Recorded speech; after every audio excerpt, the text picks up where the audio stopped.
Bismillahirrahmanirrahim. Assalamualaikum warahmatullahi wabarakatuh. Innal hamdalillah nahmaduhu wa nasta'inuhu wa nastaghfiruh. Wa na'udzu billahi min sururi anfusina wa sayyiati a'malina.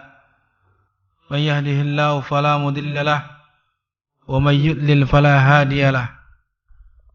وأشهد أن لا إله إلا الله وحده لا شريك له وأشهد أن محمدا عبده ورسوله اللهم صل على محمد وعلى آله وصحبه ومن تبعهم بإحسان إلى يوم الدين أما بعد إخوة الإيمان أعزني الله وإياكم. Kita bersyukur kepada Allah Subhanahu wa taala di mana di pagi hari ini kita diberikan kesehatan oleh Allah Subhanahu wa taala. Kita diberikan kesempatan untuk bisa menghadiri majelis ilmu ini yang mudah-mudahan Allah Subhanahu wa taala senantiasa memberikan keberkahan kepada kita semua dimanapun kita berada. Selanjutnya, pada kesempatan kali ini kita akan sedikit membahas terkait dengan zikrullah, fadluhu wa fawaiduh. Zikir kepada Allah, keutamaan dan faidah-faidahnya. Yang mana kita ambilkan pembahasan ini dari kitab Al-Imam Ibnul Qayyim rahimahullah. Ringkasan dari kitab tersebut yaitu kitab Al-Wabil As-Sayyib karya Al-Imam Ibnul Qayyim rahimahullah. Hibati fillah akramani wa arhamakumullah. Di sini kita tidak akan menyebutkan secara keseluruhan dari apa yang disebutkan oleh beliau rahimahullah di dalam kitabnya. Akan tetapi kita akan mengambil poin-poin penting yang merupakan pilihan dari kitab tersebut. Ketahuilah ikhwatal iman, a'azanillahu wa iyyakum, bahwa yang merupakan keutamaan daripada zikir kepada Allah Subhanahu wa taala di antaranya adalah apa yang disebutkan di dalam hadis Rasulullah sallallahu alaihi wasallam yang diriwayatkan oleh Muadz bin Jabal radhiyallahu anhu, di mana beliau mengatakan, qala Rasulullah sallallahu alaihi wasallam, ala ukhbirukum bi khairi a'malikum wa azkaha inda malikikum wa arfa'uha fi darajatikum wa khairul lakum min infaqiz zahabi wal fiddah wa min an talqaw aduwakum fatadribu a'naqahum wa yudribu a'naqakum. Qalu bala ya Rasulullah. Qal dzikrullahi azza wa jalla. Rawahu Ahmad. Rasulullah sallallahu alaihi wasallam bersabda, apakah kalian ingin aku kabarkan dengan sebaik-baik amalan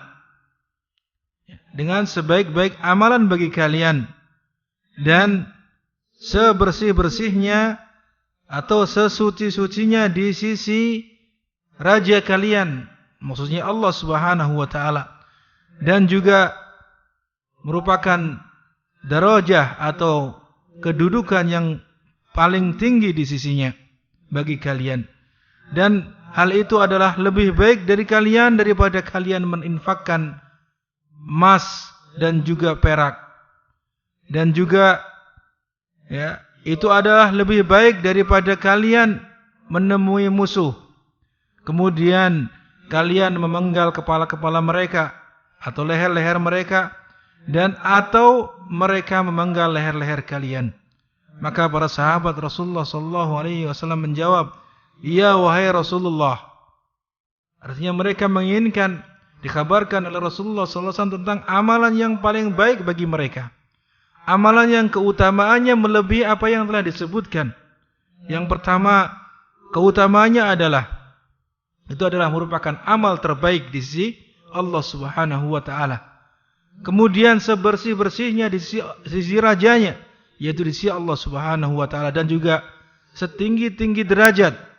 Demikian pula hal itu adalah lebih baik daripada berinfak dengan emas dan juga perak, dan juga itu adalah lebih baik daripada seseorang menemui musuh di dalam jihad fisabilillah, menemui musuh kemudian memenggal kepala mereka ataupun mereka dipenggal. Ini adalah merupakan sesuatu yang sangat besar sekali keutamaannya, di mana Rasulullah sallallahu alaihi wasallam menyampaikan kepada mereka, yaitu qal dzikrullah azza wajal, yaitu engkau berzikir atau zikir kepada Allah azza wajalla, di mana zikir kepada Allah Subhanahu wa taala adalah merupakan amal yang paling utama di antara amal-amal yang disebutkan tadi. Disebutkan pula ahbati fillah azanillahu wa iyyakum di dalam Sahih Bukhari dari Abu Musa radhiyallahu anhu dari Nabi sallallahu alaihi wasallam, beliau bersabda, "Mathalul ladzi yadhkuru rabbahu wal ladzi la yadhkuru rabbahu mislul hayy wal mayyit." Perumpamaan orang yang berzikir kepada Rabb-Nya dan orang yang tidak berzikir kepada Rabb-Nya itu adalah seperti orang yang hidup dan yang mati. Orang yang zikir kepada Allah Subhanahu wa taala, mengingat Allah, itu diibaratkan seperti orang yang hidup. Sedangkan orang yang tidak berzikir, orang yang tidak mengingat Allah Subhanahu wa taala adalah diibaratkan seperti mayit. Maka kita hendaknya mencela diri kita masing-masing jika kita tidak berzikir kepada Allah Subhanahu wa taala, karena kita dianggap seperti mayit yang berada di dunia ini, mayat bergentayangan. Kalau kita ingin melihat mayat bergentayangan, maka kita apa? Kita menemui orang-orang yang tidak pernah berzikir kepada Allah, orang-orang yang tidak mengingat Allah Subhanahu wa taala. Itulah mayat hidup. Sebagaimana diumpamakan oleh Rasulullah sallallahu alaihi wasallam, bahwasanya orang yang tidak berzikir kepada Rabb-Nya, orang yang tidak mengingat Allah Subhanahu wa taala di dalam hidupnya adalah seperti orang yang mati. Kemudian juga disebutkan di dalam kitab Sahihain dari jalur Abu Hurairah radhiyallahu anhu, di mana beliau mengatakan, qala Rasulullah sallallahu alaihi wasallam, yaqulullah tabaraka wa ta'ala, ana inda dhanni abdi bi wa ana ma'ahu idza dzakarani fa in dzakarani fi nafsihi dzakartu fi nafsi wa in dzakarani fi mala'in dzakartuhu fi mala'in khairum minhu wa in taqarraba ilayya shibran taqarrabtu ilayhi dhira'a wa in taqarraba ilayya dhira'an taqarrabtu minhu ba'a fa idza atani yamshi ataituhu harwalah. Ini adalah hadis yang disebutkan dalam kitab Sahihain, dalam kitab Sahih Bukhari dan juga Muslim, di mana Rasulullah sallallahu alaihi wasallam bersabda, Allah tabaraka wa taala berfirman. Ini hadis-hadis yang memiliki sighah seperti ini, memiliki bentuk kalimat seperti ini disebut dengan hadis qudsi. Ini disebut dengan hadis qudsi, di mana Allah tabaraka wa taala berfirman, ana inda dhanni 'abdi bi. Sungguhnya aku adalah sebagaimana prasangka hambaku kepadaku. Tentunya kalau kita prasangka baik kepada Allah, maka Allah juga akan berbuat baik kepada kita sesuai dengan prasangka baik kita. Nah, kalau kita prasangka buruk kepada Allah, maka apa? Allah perlakukan seperti prasangka kita. Maka kita hendaknya senantiasa berprasangka baik kepada Allah Subhanahu wa taala terhadap apa yang Allah takdirkan kepada kita. Ya, karena Allah tabaraka wa taala berfirman, "Ana inda dhanni 'abdi bi." Aku, ya, sebagaimana prasangka hambaku kepadaku. Kemudian, "Wa ana ma'ahu idza dzakarani." Dan aku bersamanya jika dia mengingatku. Jika dia berzikir kepadaku. Fa in dzakarani fi nafsihi, dzakartuhu fi nafsi. Ya. Jika dia menyebutnya, jika dia mengingatku, menyebutku pada dirinya, maka aku akan menyebutnya pada diriku. Kemudian, wa in dzakarani fi mala'in, jika hambaku tersebut menyebutku, mengingatku di hadapan khalayak ramai, di hadapan manusia, maka apa? Dzakartuhu fi mala'in khairum minhum. Aku akan sebut namanya, akan aku sebut dia, orang yang mengingatku tadi, ya, di khalayak yang lebih baik daripada mereka. Di hadapan makhluk Allah Subhanahu wa taala yang lebih baik daripada mereka. Wa idza aw in taqarraba ilayya shibran. Jika hambaku tersebut mendekat kepadaku satu jengkal, taqarrabtu ilaihi dzira'an, maka aku akan mendekat kepadanya satu dzira', satu hasta. Ini lebih banyak. Ini balasan yang Allah berikan kepada hambanya yang mau mendekatkan diri kepada Allah. Kita, hambanya mendekatkan diri satu jengkal, maka Allah akan mendekat kepada kita lebih dari itu, yaitu satu hasta. Kemudian, wa in taqarraba ilayya dhira'an taqarrabtu minhu ba'a. Jika hambaku tersebut mendekatkan diri kepadaku, ya, satu hasta, maka aku akan mendekat kepadanya dengan jarak berapa? Satu depa. Ini menunjukkan bahwasanya Allah Subhanahu wa taala balasannya lebih besar. Ya, balasannya lebih besar daripada apa yang kita lakukan. Wa idza atani yamshi. Jika hambaku tersebut mendatangiku dengan dalam keadaan berjalan, ya, maka apa? Ataitu harwalah, maka aku akan mendatanginya dengan berlari-lari cepat.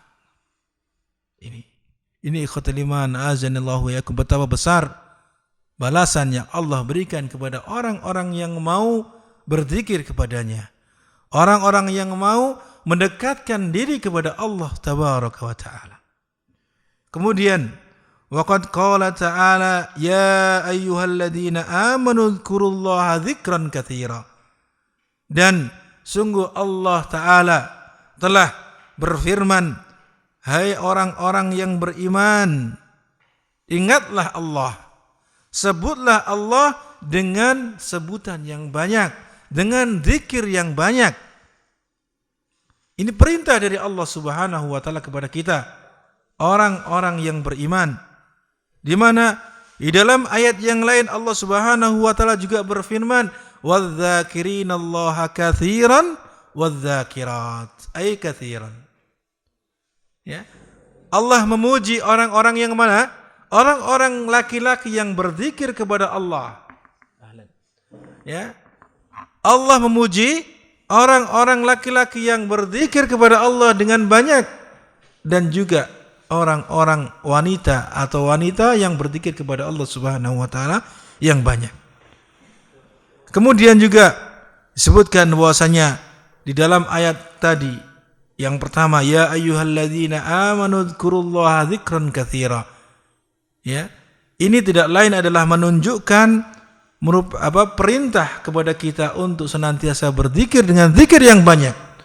Karena memang zikir itu adalah sebenarnya kebutuhan kita sebagai hamba Allah Subhanahu wa taala. Zikir bukan semata-mata Allah membutuhkan zikir tersebut, akan tapi kitalah sebenarnya yang membutuhkan kepada zikir itu. Maka sungguh hamba ini tidak akan bisa terlepas dari Allah Subhanahu wa taala walaupun sekejap mata. kita senantiasa mendapatkan karunia dari Allah, berbagai macam sisi rezeki, berbagai macam kenikmatan yang kita barangkali tidak mampu kalau menyebutnya, ya, menjumlahkan berapa jumlahnya. Saking banyaknya apa yang Allah berikan kepada kita. Kita tidak akan pernah bisa berlepas diri dari, ya, Allah Subhanahu wa taala. Tidak bisa, tidak akan mungkin.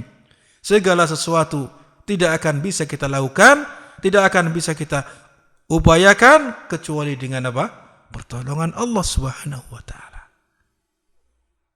Maka sungguh merupakan kebutuhan kita untuk senantiasa mengingat Allah, untuk senantiasa berzikir kepada Allah, untuk senantiasa kita mendekatkan diri kepada Allah Subhanahu wa taala.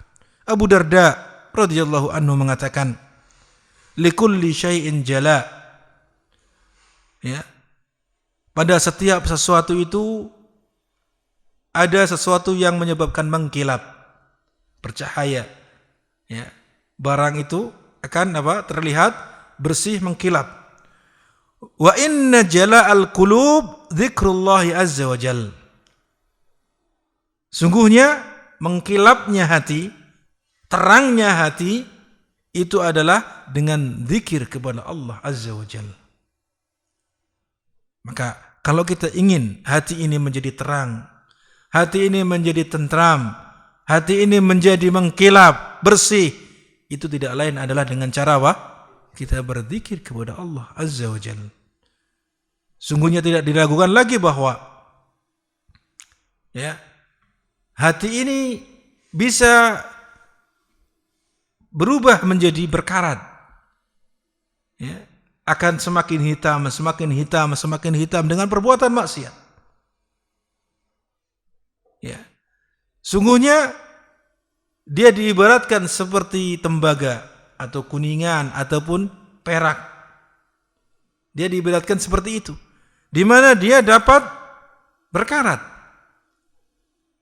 Adapun bagaimana cara membersihkannya agar dia mengkilap, terlihat bersih, terang dan seterusnya, tidak lain adalah dengan berzikir kepada Allah azza wa jalla. Ya. Sungguhnya dia akan semakin apa? Semakin mengkilap, semakin bersih dan terang ketika dia senantiasa berzikir kepada Allah Subhanahu wa taala sampai dia meninggalkan.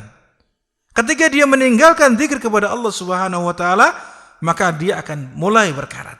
Mulai sedikit demi sedikit akan menghitam terus.